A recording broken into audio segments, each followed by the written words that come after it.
how they are connected, what the relationship. So for example, among সময় দেখা যায় you know the grammar that subjective পরে আমরা finite verb বসাতে হয়। finite verb যদি অনেক দূরে থাকে তখন সেটাকে আমরা finite verb বলি না, non finite verb চলে। For example, I love singing, I love dancing. So আমি যদি এখন বলি যে I sing love, so it will not make any sense. Okay, তাহলে মানে কি আমার গ্রামাটিক্যালিও আমার মিস্টেক হচ্ছে, for also sentence স্ট্রাকচারটা ঠিক মতো হচ্ছে না। সো আমাদের রিলেশনশিপটা বুঝতে হবে যে সাবজেক্টের পরে সবসময় ফাইনাল ভার্ব বসে, এটাও কিন্তু একটা ইন্টার রিলেশনশিপ। এগুলো নিয়ে স্টাডি করাটাই হচ্ছে হলো সিনট্যাক্সের একটা part. So according to Rowe and Levy, syntax is a level of grammar that specifically refers to the arrangement of words and morphemes. You know about morphemes in constructing structures such as phrases, clauses, and sentences. It means that syntax, which is a kind of grammatical part, যেখানে শুধুমাত্র আমাদের স্টাডিটা হবে হচ্ছে sentence structure, how it should be arranged, how it should be structured. So let's get to know what's the purpose of syntax. Syntaxটা আমাদের বোঝার বা জানার পেছনের actually specific উদ্দেশ্য কি? Linguists and grammarians who study syntax are not necessarily prescriptivists, and which means they do not attempt to tell people how to correctly form a sentence. They are rather descriptivists. Actually, prescriptivists and another one is descriptivists. So let's get into this. স্পেলিংটা একটু খেয়াল করুন, স্পেলিংটা একটু ঝামেলা, তাই না? হ্যাঁ, একটা হচ্ছে প্রেসক্রিপটিভস, একটা হচ্ছে ডেসক্রিপটিভস। Am I right? যে লিখছি কি ঠিক আছে? ডেসক্রিপটিভস এরকম তো হয়, লং ওয়ার্ডস থাকে অনেক সময় স্পেলিং কনফিউশন, তাই না? তো এই বানানটা আপনারা পারলেই খাতার মধ্যে দেখে দেখে লিখবেন, দেখবেন যে স্পেলিংটা মিস্টেক হবে না, because it's quite a long word. Okay, so prescriptives and descriptives মানে এটা হচ্ছে লিঙ্গুইস্টিক্স যারা আছেন তারা এটা ব্যাখ্যা করেছেন যে প্রেসক্রিপটিভস আসছে প্রেসক্রাইব থেকে, দ্য ভার্ব প্রেসক্রাইব, এটা হচ্ছে মেইন যেটাকে আমরা বলি প্রেসক্রাইব। প্রেসক্রাইব মানে হচ্ছে রুট ওয়ার্ড, এবং এটার মানে হচ্ছে ভার্ব, আর এটার মানে হচ্ছে প্রেসক্রাইব মানে আমরা প্রেসক্রাইবটা তো ডক্টরদের সাথে খুব ভালো যায়, তাই না? ডক্টররা কিন্তু প্রেসক্রিপশন দিচ্ছে, ডক্টররা অ্যাকচুয়ালি কি বলে, what they are suppose to say, what they are suppose to prescribe, যে আপনি দুবেলা ওষুধ খাবেন, পানি খাবেন, সব কিছু প্রেসক্রাইব করে দিচ্ছে। হ্যাঁ, এমন না যে কোনো এক্সাম্পল দেখাচ্ছে যে দেখুন উনি হয়তো বা এই ধরনের লাইফ লিড করছেন বলে আপনারা সেভাবে লাইফ লিড করতে পারবেন, ওনার হেলদি ফুড খাচ্ছেন আপনারা হেলদি ফুড খাবেন, ইটস নট লাইক দ্যাট।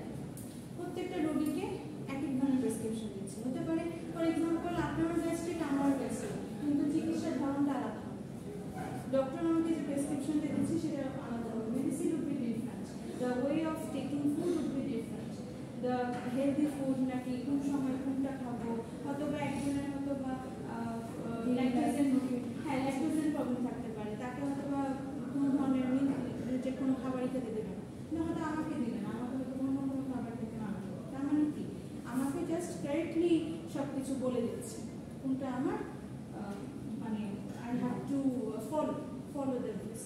এটাকে এটা মানে হচ্ছে প্রেসক্রাইব করে দিচ্ছে। প্রেসক্রাইব মানে হচ্ছে যে someone who actually correctly asks you to do some actions. Okay, so এখানে যে প্রেসক্রিপটিভস এটার সাথে এটার কেন এক্সাম্পলটা আনলাম, যে প্রেসক্রিপটিভস যারা আছে তারা সাধারণত সিনট্যাক্সের ক্ষেত্রে সরাসরি বলে দেয় যে হ্যাঁ সেন্টেন্সটা এইভাবে কারেক্ট হবে, I eat rice, I rice eat হবে না, রাইস আই ইট হবে না, স্ট্রেটলি বলে দিচ্ছে যে এটাই এক্সাম্পল। এক্সাম্পলটা কিরকম, রুলস দিয়ে দিচ্ছে, subject plus verb plus object, পুরোপুরি রুলস বলে দিচ্ছে, but you are not actually habituated to getting this example.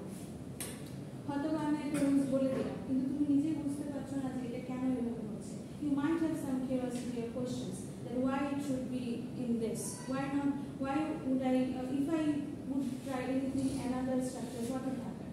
আমি যদি চাই না আমার আই ট্রাইস লিখবো না, আমি আই রাইস লিখবো, তো হতেই পারে, it might be my assumption or it might be my thought.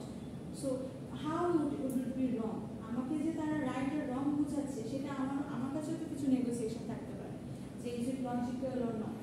আমার কাছে তো আই রাইস ইট পর্যন্ত ভালো লাগে, কারণ জেনারেলি বাংলাতে আমরা আমি ভাত খাই বলি, তাই না? আই ইট রাইসের ক্ষেত্রে আমরা ইংলিশের ভাতটাকে সাবজেক্টের সাথে রাখছি, কিন্তু যখন আমি বাংলায় বলি তখন কিন্তু আমার ভাতটা সবার শেষে থাকে। So both language has two different grammatical structure, sentence structure, তাই না? সো সেক্ষেত্রে আমরা জেনারেলি প্রেসক্রিপটিভ স্কিল যারা আছে তারা সবসময় পিপলদেরকে বলে দেয় যে তুমি এইভাবে রাইট ফর্মে সেন্টেন্স স্ট্রাকচার করবে। এই কারণে না ইয়েস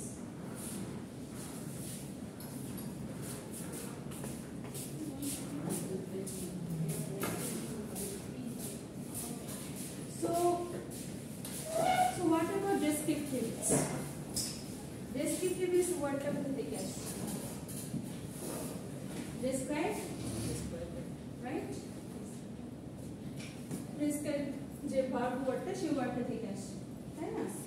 Describe থেকে description, describe, descriptive, descriptives মানে হচ্ছে যাদেরকে আমরা যারা describe করে তাদেরকে descriptives বলছে, ঠিক আছে? Describe এর ক্ষেত্রে সেম। So descriptives যারা তাদের রোলটা কি? What's their role?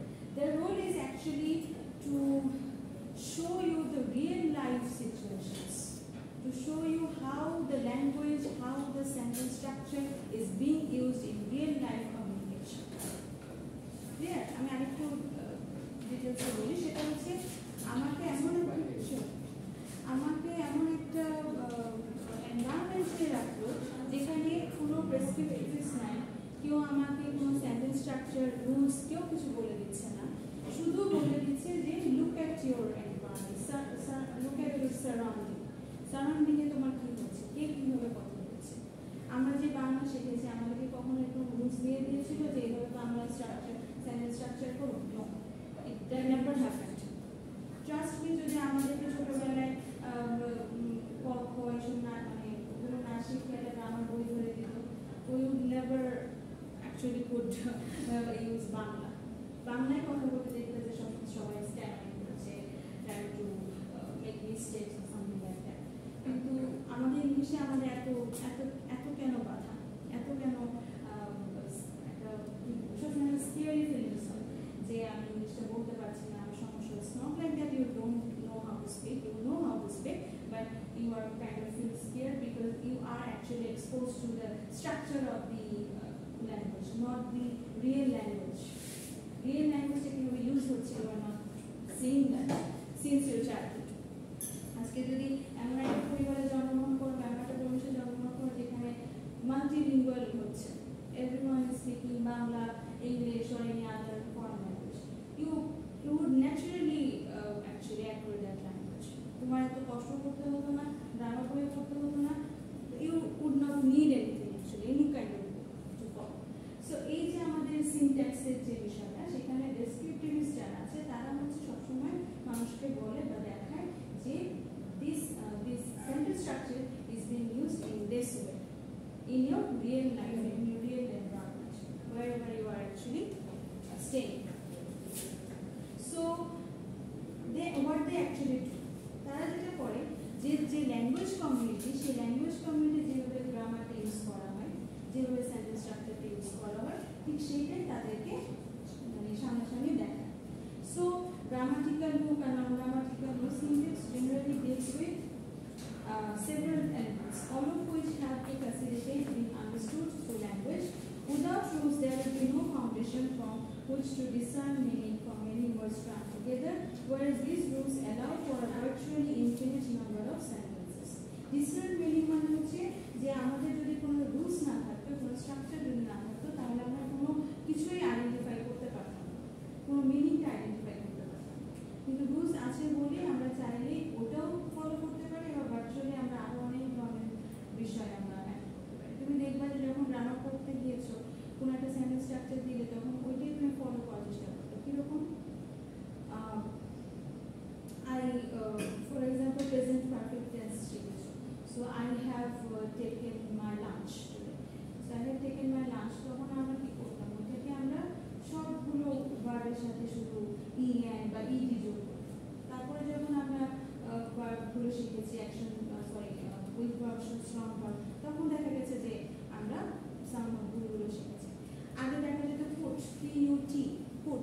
রাখা।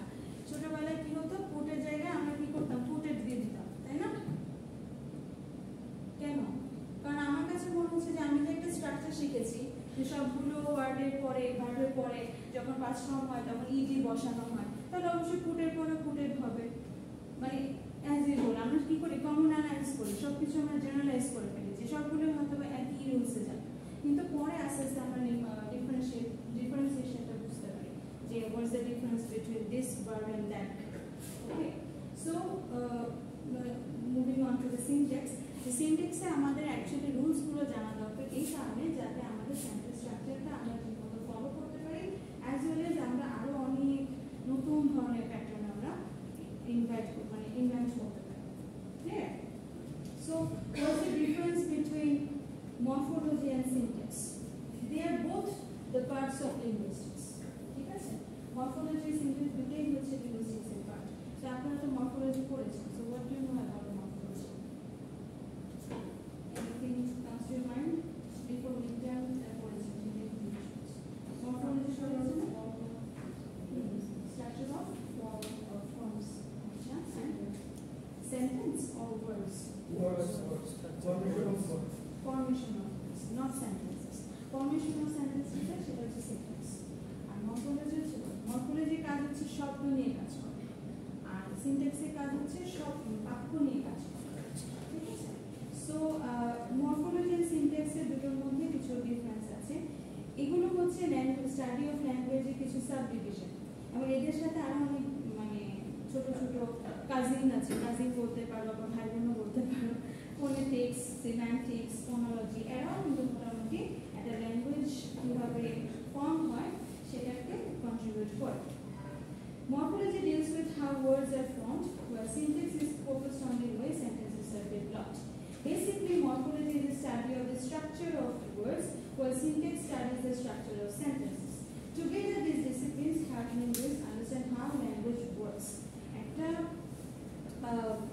বাংলাতে যদি বলো, আমরা ছোটবেলায় আমরা অল্প উচ্চারণ শিখেছি, তারপর শব্দ শিখেছি, সেই শব্দটাকে আবার কীভাবে ব্যবহার করে একটা ফুল সেন্টেন্স ইউজ করা যায় সেটাও শিখেছি।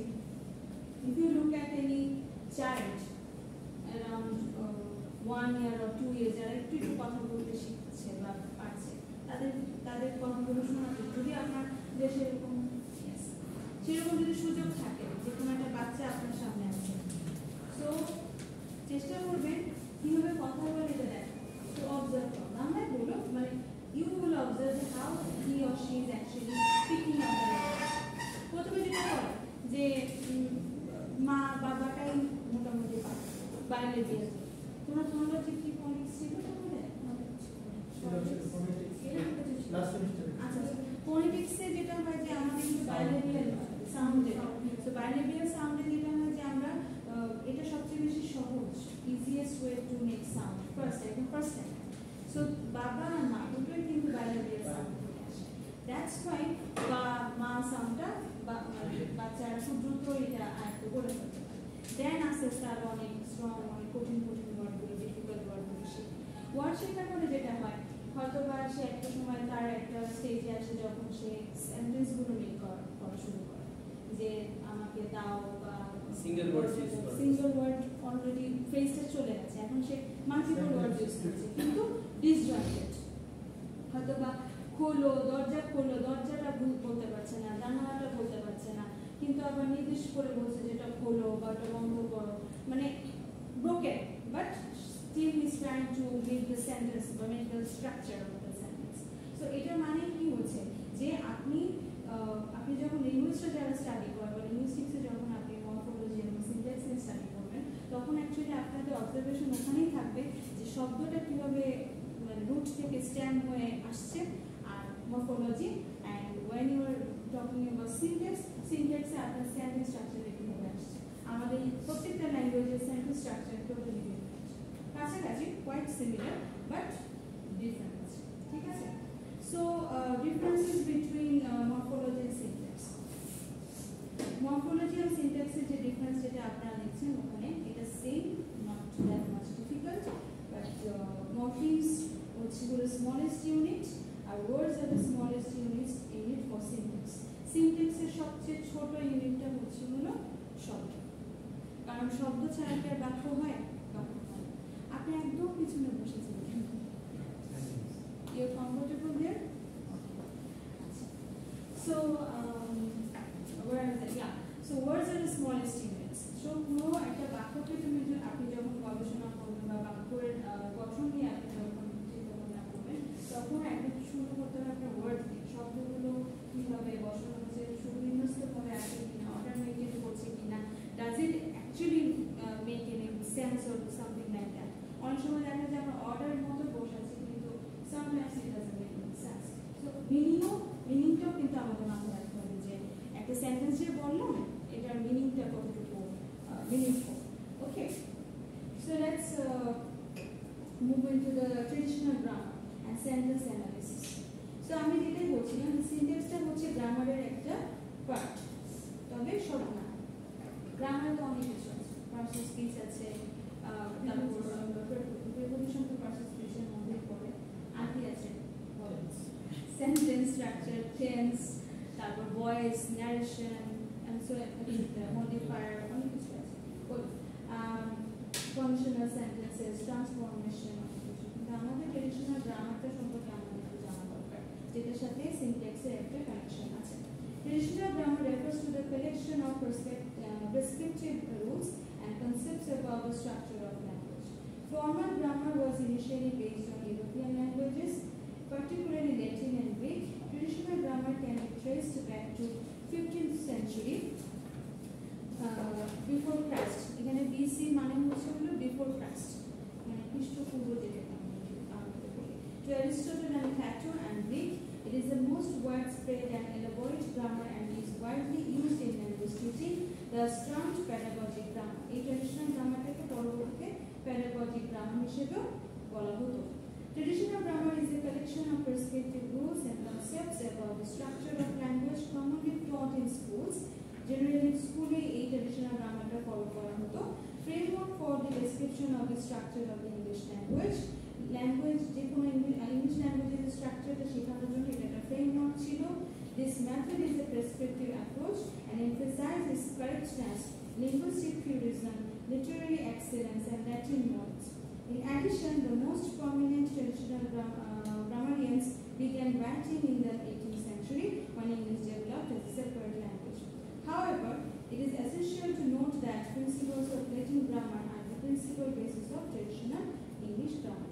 এটুকু পর্যন্ত পড়ার পরে আমি এখন একটু ব্যাকগ্রাউন্ড নিয়ে কথা বলি, যেটা হচ্ছে ট্রেডিশনাল গ্রামার। এখন আপনি just go back to your school, একদম প্রি স্কুল বা প্রি স্কুলে তো অনেক সময় ছিল না, এখন প্রি স্কুল আছে। সো ওই সময় আপনারা যখন গ্রামারটাকে আপনাদের কাছে ইন্ট্রোডিউস করা হলো, English grammar obviously, so English grammar যখন ইন্ট্রোডিউস করা হলো, how it was introduced, can you remember? গ্রামারটা কিভাবে পড়েছো, কিভাবে, কোথা থেকে শুরু করেছেন? সেন্টেন্স। আচ্ছা, এনিথিং এলস? আমি ভাত খাই, আই ডিড রাইসের ওই শিখেছি। তার মানে হচ্ছে ট্রান্সলেশন, তাই না? Bangla to English. সো এই যে ট্রান্সলেশন মেথডে শেখানো হচ্ছে, এবং সেটা obviously separated sentence, it's not like a text, যেটা টেক্সট থেকে ট্রান্সলেশন করে শেখানো, ইটস নট লাইক দ্যাট। ফ্রেগমেন্টেড, যেটাকে বলে আমরা সেপারেটেড সেন্টেন্স, একটা করে দিচ্ছি ইন্ডিভিজুয়াল, সেটার ওয়ার্ডগুলো আমরা ট্রান্সলেট করে ইংলিশে শিখছি। This one at that. Another one is vocabulary memorisation ছিল, যে দেখা যেত গ্লোসারি ছিল, কিছু মুখস্থ করতে হতো, ভোকাবুলারি লিস্ট থাকতো, সেগুলো মুখস্থ করে আমাদের অ্যান্সার করতে হতো। স্কুলে কিন্তু এইগুলোই প্রথম 1 2 3 পর্যন্ত এগুলো ছিল। পরে আস্তে আস্তে আপনি যেটা বললেন টেন্স ছিল, টেন্সটাকে ইন্ট্রোডিউস করা হলো, পার্সন স্পিচ ইন্ট্রোডিউস করা হলো, নাউন প্রোনাউন অ্যাডজেক্টিভ। এখন আমার কথা হচ্ছে যে একটা ইংলিশ, যে কোনো ল্যাঙ্গুয়েজ, শুধু ইংলিশ বলছি না, একটা ল্যাঙ্গুয়েজ যখন আপনি প্রেজেন্ট করবেন, তখন যদি আপনি আপনার মাদার টাঙ্গের সাথে কানেকশন করে আপনি যখন শেখাবেন, তখন স্বাভাবিকভাবে আপনার L1 মানে ফার্স্ট ল্যাঙ্গুয়েজে একটা ইনফ্লুয়েন্স থাকবে, প্রভাব থাকবে। আপনি যতই অন্য একটা ল্যাঙ্গুয়েজ শিখতে যান না কেন, যখন আপনি আপনার বাংলা মানে আপনার মাদার টাঙ্গের হেল্প নিয়ে আপনি আরেকটা ল্যাঙ্গুয়েজ শিখবেন, তখন দিন শেষে ওই বাংলারই একটা প্রভাব থাকবে, যেটার জন্য এখনো আমরা still struggling to speak in English naturally. Why? কারণ আমাদের সবসময় একটা মাথার মধ্যে বাংলা গ্রামার, বাংলা ফোকাসটা সবসময় থাকে, ইনফ্লুয়েন্স যেটাকে বলে সেটা সবসময় আমরা ইভেন আমাদের অ্যাকসেন্ট শুনলেও কিন্তু লুক এট ইন্ডিয়ানরা যখন কথা বলে যত ফ্লুয়েন্টলি বলুন না কেন, pronunciation they are correct, they are accurate with their pronunciation and everything, but still they have Indian accent. Why? Because they also learned from Hindi medium. আমরা যখন বাংলা মিডিয়ামে পড়েছি তারাও হিন্দি মিডিয়াম থেকে পড়েছে। সো হিন্দিতে ছিল ট্রান্সলেশন, হিন্দি ট্রান্সলেশন থেকে মানে হিন্দি টু ইংলিশ ছিল। আমাদের যখন Bangla to English, English to Bangla, they had also Hindi to English, English to Hindi. Then obviously after some, but they were much updated than us. এই জন্য তারা অনেক আগে এই জিনিসটাকে কাইন্ড অফ রিমুভ করে দিয়েছে কারিকুলাম থেকে। কিন্তু আমাদের কারিকুলামে এখন অতটা না থাকলেও এখনো আছে। আপনি যদি গ্রামে যান, গ্রামের স্কুলগুলোতে যান, এখনো তারা বাংলা শব্দ, বাংলা বাক্য দেখিয়ে দেখে ট্রান্সলেশন করে শেখাচ্ছে ইংলিশে। সো এখন আপনি বলতে পারেন, এখন to me it's a kind of wrong method for learning English. এটা একটা রং মেথড ছিল, বাট একটা সময় 18th সেঞ্চুরি, 15th সেঞ্চুরি থেকে শুরু করে এটা কোনো রং মেথড ছিল না। তখন বেসিকলি ল্যাঙ্গুয়েজ, এখন আমরা যেমন বলি English is the internationally standard language. আপনি ইংলিশ ছাড়া মানে টু বি অনেস্ট আমাদের দেশে অনেকেই বলে যে ইংরেজি পড়ছো বা ইংরেজি পারো তার মানে অন্তত ভাত খেতে পারো। সত্যি কথা, মানে অনেকেই বলে যে ইংরেজি পারো তার মানে তোমার সব জায়গায় তোমার একটা স্ট্রং একটা কি বলবো যে লেজিসি তুমি মেনটেন করতে পারো, because you know how to get a job, better paying job. কিন্তু যখনই আপনার ইংলিশে একটা ল্যাঙ্গুয়েজ থাকবে, আপনি যখন ঠিক মতো কমিউনিকেশন করতে পারবেন না, তখনই আপনার ক্যারিয়ারে আপনার অনেক বাধা আসবে। হয়তোবা আপনিও অনেক যোগ্য, আপনি অনেক হার্ড ওয়ার্কিং, কিন্তু হয়তোবা আপনার কলিগ আপনার থেকে একটু ভালো ইংলিশ জানে, দেখবেন যে তার প্রমোশন দিতে হয়েছে বা তার অনেক জায়গায় তার নেটওয়ার্ক আছে, just because of this language prominence. So এই জন্য আমরা হয়তোবা শুধু ইউনিভার্সিটি কেন, সব জায়গায় দেখবেন ইংলিশ ল্যাঙ্গুয়েজটাকে শেখানোর জন্য এটা একটা kind of mood of business হয়ে গেছে যে আমরা ইংরেজি পড়াই, ইংরেজি শিখাই, ইংরেজি শিখলে আপনি একটা ভালো চাকরি পাবেন। So it's a form of business also. তো ওয়েল যেটা বলছিলাম সেটা হচ্ছে আমাদের ট্রেডিশনাল গ্রামারটা কোথা থেকে আসছে। একটা সময় এই ইংলিশের প্রমিনেন্স ছিল না, একটা সময় ইংলিশের ডমিনেন্স ছিল না, একটা সময় ল্যাটিন অ্যান্ড গ্রিকের ল্যাঙ্গুয়েজের ডমিনেন্স ছিল। তারা একটা সময় এই যে প্ল্যাটোর কথা শুনছেন, অ্যারিস্টটল, তাদের ল্যাঙ্গুয়েজটা কিন্তু গ্রিক ছিল, ল্যাটিন তখন যে ল্যাঙ্গুয়েজের শব্দ তো বেশি ব্যবহার, সেটারই অবশ্যই ডমিনেশন থাকা স্বাভাবিক। তো সেই সময় সবাই ল্যাটিন অ্যান্ড গ্রিক ল্যাঙ্গুয়েজটা শিখতাম। ওইটাই আস্তে আস্তে যখন ওটা থেকে যে গ্রামারটা তারা বের করেছে, সেই গ্রামারটা পরবর্তীতে ইংলিশ যখন ল্যাঙ্গুয়েজটা ডমিনেন্স পেল, তখন ইংলিশ ল্যাঙ্গুয়েজের গ্রামারটা ওদের থেকে ফলো আপ করলো। যে ওরা যেভাবে গ্রামারটা শিখিয়েছে, they also followed it for English grammar. So this is the actually history which I was going to talk about. Okay, traditional গ্রামারে যেটা হয় সেটা হচ্ছে তাদের ল্যাটিন গ্রামার যেরকম ছিল, traditional English grammar is the same. Furthermore, traditional grammar includes prescriptive rules that users should follow and prescriptive rules of users should avoid. Books of conventional grammar generally contain lists of grammatical terms, definitions of these terms, and advice on using standard grammar, including correct punctuation, spelling, and diction. Even though linguists consider traditional grammar an irrational method to study language and grammar, we can still find basic Latin-based grammar concepts in English textbooks and uses tags. See, এখানে linguists এখনো বলছে even though তারা consider করে the traditional grammar is irrational and totally illogical, because by doing this or by following this traditional grammar, you will not be able to be a competent English user. Competent English user তো বুঝতে পারছেন যে এখন আপনার proficiency অন্যরকম, কিন্তু শুধুমাত্র গ্রামারের কারণে আমাদেরকে ছোটবেলায় শুধু গ্রামার শেখানো হয়েছে। But just try to remember that your teachers didn't used to speak English in the classroom. They introduced English grammar to you, but they didn't speak in English. They didn't use English at all, not in the classroom, not outside the classroom.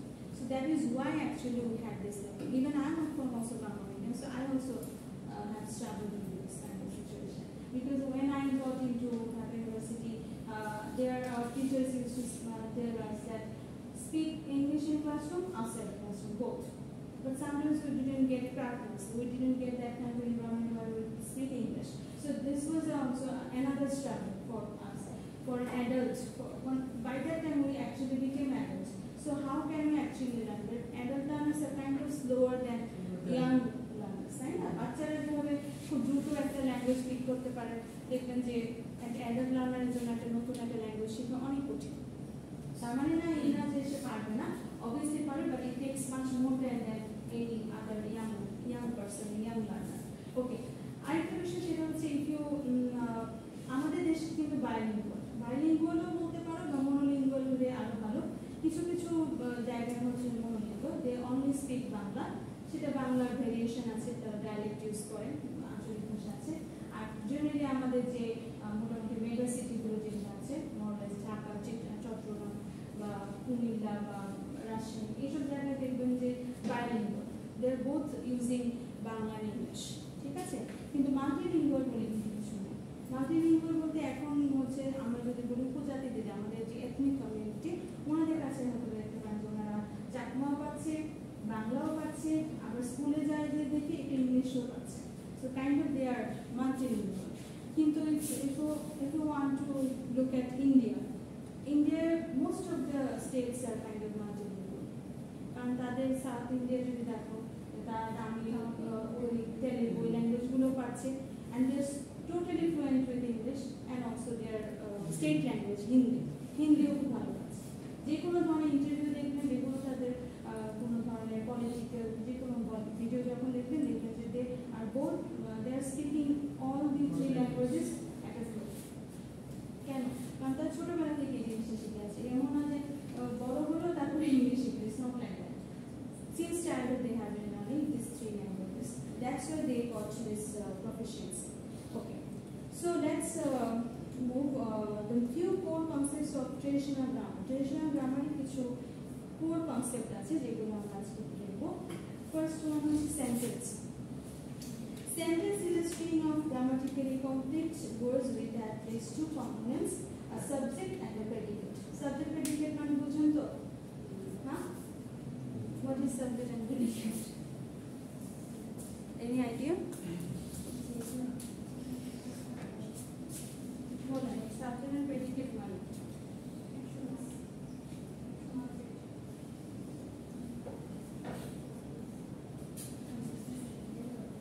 বুঝতেছো কিন্তু বলতে পারছেন না নাকি? Feel free. বুঝতেছি না কখনো শুনে সাবজেক্ট এন্ড প্রেডিকেটের নাম শুনেছো না? যদি না পারেন আমি কিছুই বলবো না, শুধু বলবো যে এটা আমাদের আসলেই ব্যর্থতা যে আমাদের দেশে এখনো এই গ্রামার, সারা জীবন গ্রামারই শিখলাম কিন্তু সেটাও ঠিক মতো আমরা শিখিনি। এটা হচ্ছে আমাদের বড় ব্যর্থতা। সত্যি আজকে যদি এমন হতো যে না গ্রামারও শেখায় নাই, ইংলিশ ধরেই নাই, আচ্ছা then we can at least get satisfied. Now we were not introduced to English, how can we actually be fluent in English? But গ্রামারই পড়লাম to be honest 12 বছর, তাই না? এমন তো না যে 4-5 পড়ে আর পড়েন নাই।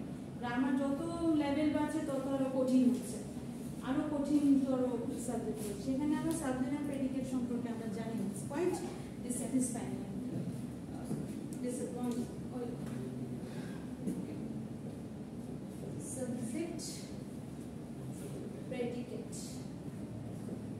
আচ্ছা, এখন আমি যদি translation method, translation what happened? Anything wrong? কোনো সমস্যা? না, সমস্যা হলে বলবেন, কোনো সমস্যা নেই। আচ্ছা, সাবজেক্ট প্রেডিকেট। এখন কি আমি যদি ট্রান্সলেশন মোডে যাই তাহলে কি বাংলা গ্রামার নিয়ে আসবো? ট্রান্সলেশন মোডে তো আমি আছি অ্যাকচুয়ালি, ট্রেডিশনাল গ্রামার যেহেতু পড়াচ্ছি। সো সাবজেক্ট হচ্ছে কি উদ্দেশ্য নাকি আর বিধেয়, আর এই যে বাংলা গ্রামার তো পারি তাই না? হ্যাঁ, বাংলা গ্রামার তো খারাপ পারি নাকি? এটাও পারি না, উদ্দেশ্য বিধেয়। এখন এই উদ্দেশ্য কি আর বিধেয় কি, এটাও একটা সমস্যা। It's quite, it's still confusing, তাই না? সো আমার হ্যান্ডরাইটিং, বাংলা হ্যান্ডরাইটিং দিকে তাকায়েন না প্লিজ, কারণ অনেক বছর আমি বাংলা লিখে আনফরচুনেটলি। আচ্ছা, সাবজেক্ট হচ্ছে, আচ্ছা আমি একটা সেন্টেন্সে লিখি তাহলে এগুলো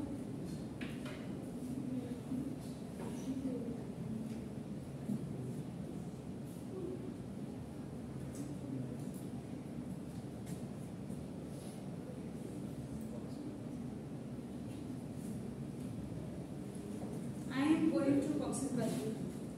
এখানে সাবজেক্ট কোনটা আর predicate? which one is subject? না, কক্সবাজার হচ্ছে predicate আর I হচ্ছে subject। কক্সবাজার হচ্ছে প্রেডিকেট আর I হচ্ছে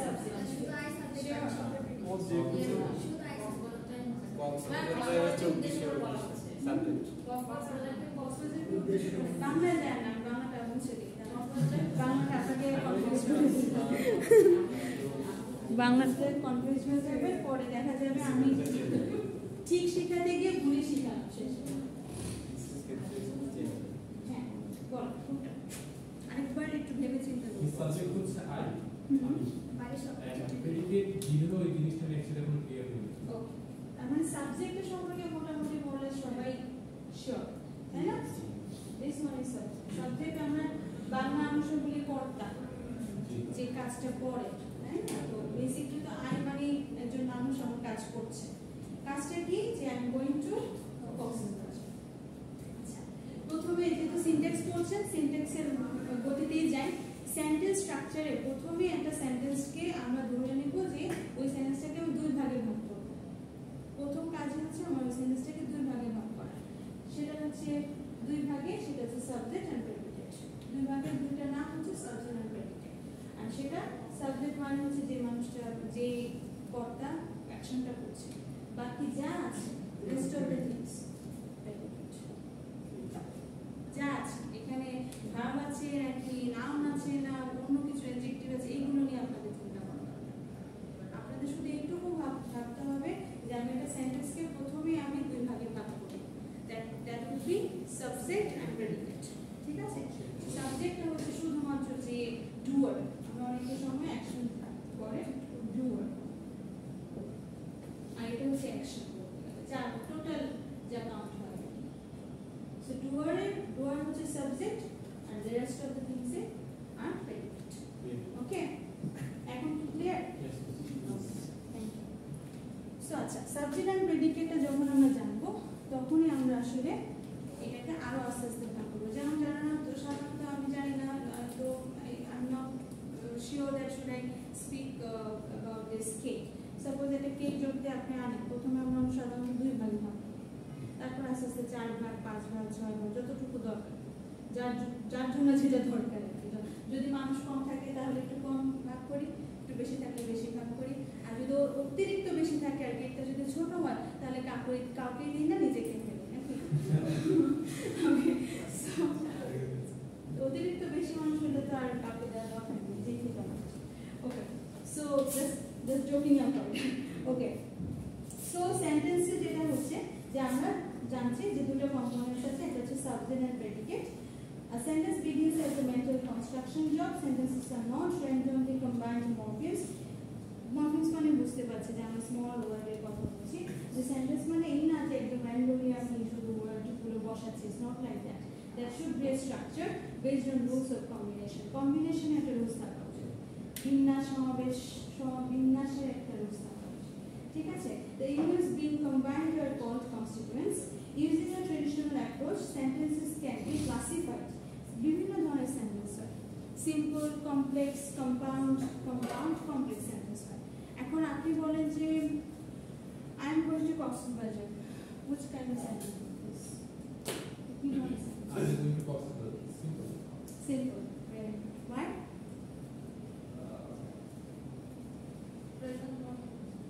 Present continuous. Is it tense? Tense নিয়ে আপাতত আপনার কথা না বলি। Simple sentence. সে বলে উনি বলেছেন যে এটা সিম্পল সেন্টেন্স। সিম্পল সেন্টেন্সটা কেমন? এখানে একটা সাবজেক্ট আছে, একটা সাবজেক্ট। ওকে, কোয়াইট ক্লোজ। Anyone else? বলেন।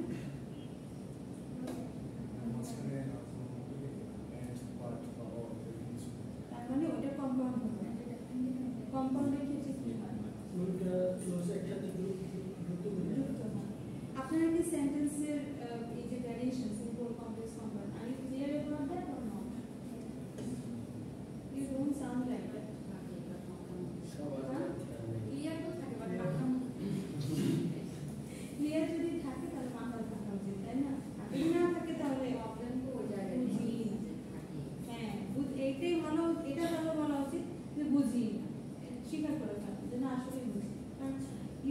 is lacking. আচ্ছা হ্যাঁ, this one is simple sentence. Simple sentence এর সবচেয়ে বড় বৈশিষ্ট্য যেটাকে আমরা বলি সেটা হচ্ছে সাবজেক্ট থাকবে আর একটা ভার্ব থাকবে। এখন বলতে পারো যে ম্যাম আমি তো এখানে একটা ভার্ব দেখছি না, এখানে দুইটা ভার্ব দেখছি। এখন ভার্বও কিন্তু অনেক ক্যাটাগরিতে আসে, principal verb, auxiliary verb, finite verb, non finite verb, right? So এখানে আমি বলবো যে ঠিক আছে ভার্ব ঠিকই আছে, কিন্তু ভার্বের বস এই এক্সাম্পলটা দিতে আমার খুব ভালো লাগে এই জন্য যে এটা মানে বুঝতে অনেক সুবিধা। একটা কোম্পানিতে বা যে কোনো একটা মাল্টিন্যাশনাল কোম্পানিতে বস কয়জন থাকে? একজন। যদি সাপোজ বললাম দুইজন রাখলাম তাহলে কি হবে? হ্যাঁ, না শেয়ারের কাছে ধরে নাও যে দুজনই একদম ইকুয়ালি শেয়ার করছে, ইকুয়ালি কোম্পানি বস, কত থাকে? অনেক কমই হবে, মারামারি লাগবে, কাটাকাটি লাগবে। হ্যাঁ, এখন তাহলে আমি যদি বলি যে এই সেন্টেন্সটার মধ্যে এই ভার্বটা হচ্ছে একটা বস, আবার ও তো বস থেকে কম যায় না, কারণ ওকে যদি আমি আলাদা করি তাহলে তো গো, এটাও তো একটা বসের মতোই, সে তো ভার্ব, তাই না?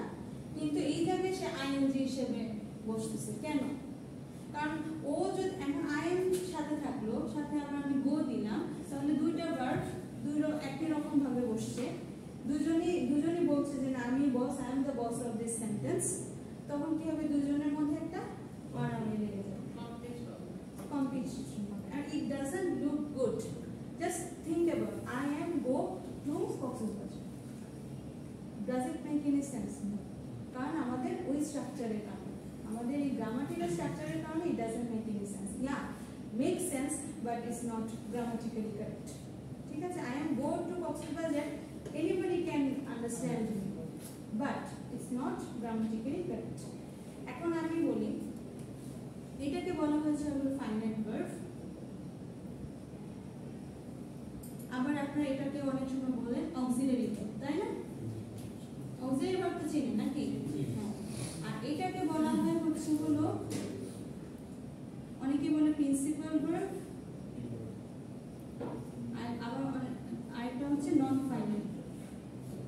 নন ফাইনাইট ভার্বে ক্যাটাগরি ওয়াইজ এটা হচ্ছে হলো প্রেজেন্ট পার্টিসিপল। পার্টিসিপল মনে আছে? জিরান্ড পার্টিসিপল, ইনফিনিটিভ পড়ছিলেন কখনো?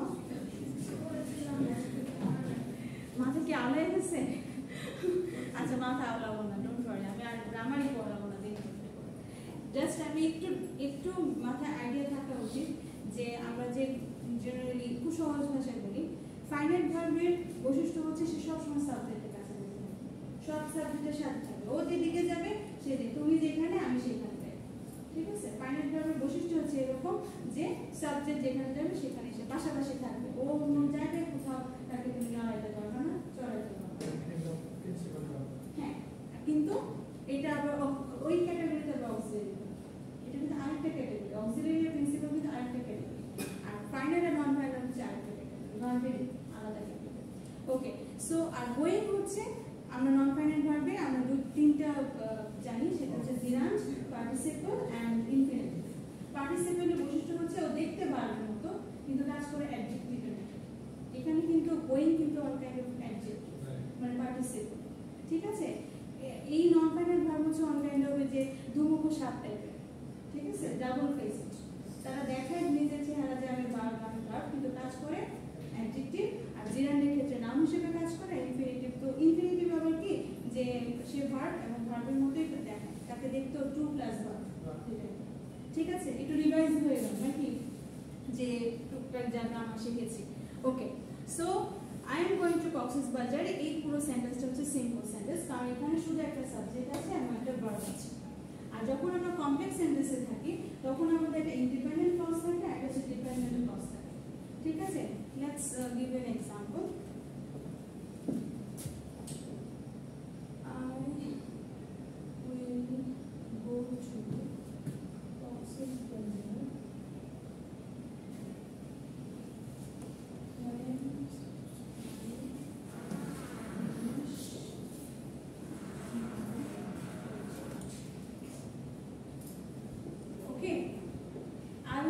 to Cox's Bazar when I finish my project.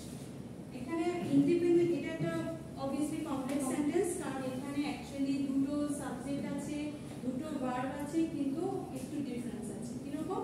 এটার মধ্যে একটা ইন্ডিপেন্ডেন্ট ক্লজ, একটা হচ্ছে ডিপেন্ডেন্ট ক্লজ। ইন্ডিপেন্ডেন্ট ক্লজ কোনটা? কক্সবাজার প্রথমটা। পুরোটাই বলবেন। আর গো টু কক্সের পুরোটাই হচ্ছে হলো ক্লজ। ক্লজের যে বৈশিষ্ট্য হচ্ছে একটা সাবজেক্ট থাকবে, একটা ভার্ব থাকবে। এখানে একটা সাবজেক্ট আছে, ভার্ব আছে, ঠিক আছে? আবার এটাও একটা ক্লজ, এখানে একটা সাবজেক্ট আছে, একটা ভার্ব আছে, ঠিক আছে? কিন্তু এটা ইন্ডিপেন্ডেন্ট ক্লজ নাকি dependent? when I finish my project এটা maybe dependent dependent. Good. Dependent কেন আমি বলি? প্রজেক্ট শেষ করার পর প্রজেক্ট শেষ করার পরে আমি কক্সবাজার যাব। কিন্তু আপনারা তো ট্রান্সলেশন করে বুঝেছেন, মানে বাংলা ট্রান্সলেট করার পর বুঝেছেন, কিন্তু বাংলা ট্রান্সলেট না করেও কিন্তু বোঝা যায়। কিরকম? আমি যদি প্রিটেন্ড দ্যাট আমি এই পোর্শনটা নাই, ডাজন্ট এক্সিস্ট, শুধু বলবেন যে when I finish my project, it doesn't make any sense, কারণ এর পরে আবার কোনো কোশ্চেন মার্কও নাই যে আমি when দিয়ে বুঝে নিব যে একটা ইন্টারোগেটিভ সেন্টেন্স, এটাও না, ঠিক আছে? তার মানে কি when I finish my project it's not doesn't have any satisfying end, কোনো মানে শুনে মনে হয় না যে কি when আমি যখন প্রজেক্ট শেষ করব, একজন এসে বলে আমি যখন প্রজেক্ট শেষ করব, তারপরে কি করবা? you will have some question, তাই you will have some curiosity। তার মানে কি আপনি বাংলা ট্রান্সলেট করে আপনার আইডেন্টিফাই করা দরকার নেই, আপনি এই সেন্টেন্সটা কি জিজ্ঞেস করেন না কেন যে when I finish my project, তার মানে এইখান থেকে শুরু করে এই যে when থেকে শুরু করে পুরোটাই হচ্ছে হলো ডিপেন্ডেন্ট ক্লিয়ার। আর এটা হচ্ছে ইন্ডিপেন্ডেন্ট, কারণ আমি যদি শুধুমাত্র একটা জায়গায় বলি যে আমি go to Cox's Bazar, it will definitely make total 100% sense.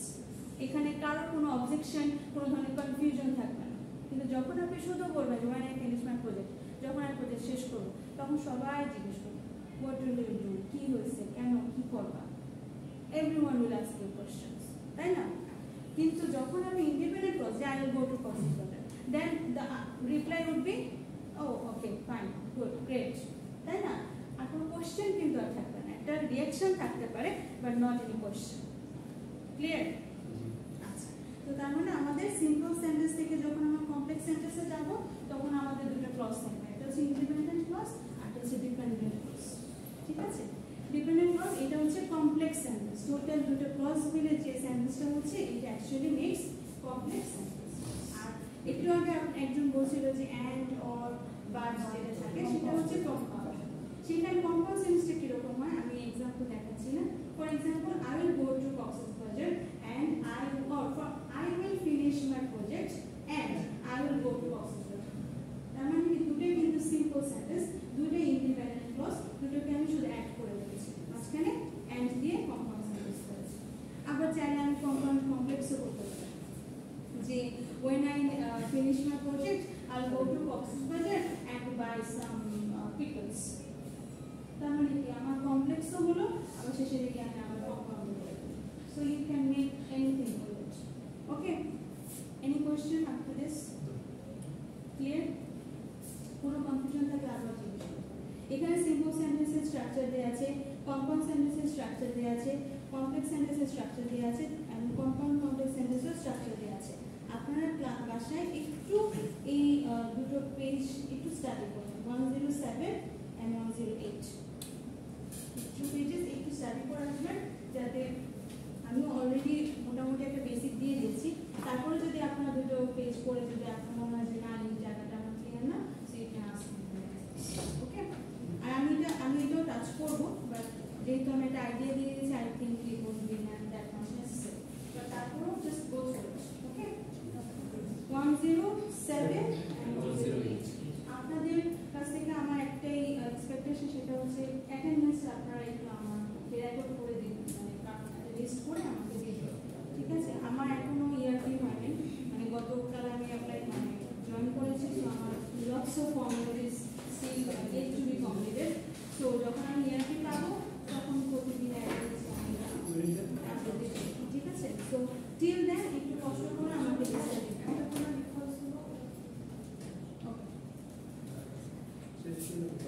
আপনাদের মিড টার্ম তো 30-তে ছিল তাই না আর ফাইনাল 40-তে